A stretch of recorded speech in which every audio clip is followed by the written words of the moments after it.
প্রকৃতির মনোমোহা সৌন্দর্যরে মহিয়া কহিলাম করে এই ঠিক করতে বাহ করো আমি যতকাল ঈশ্বর ললিত করে পরম ব্রহ্মই আমার পরিষে স্বজন জীব গঙ্গার হেতু সে অনধিকার হয়ে পড়া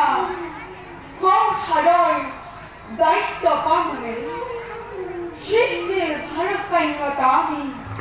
করেছিল জিতেন্দ্রীয় আমি তথাপি চরিত্র ভক্তগণ রাহুল আহ্বানে আমার প্রতি হৃদয়ত কল্যাণের উদ্বেগ করে মনোভূত বল প্রদান করে জাগতিক ইচ্ছা পূরণ করুন ভক্তগণ।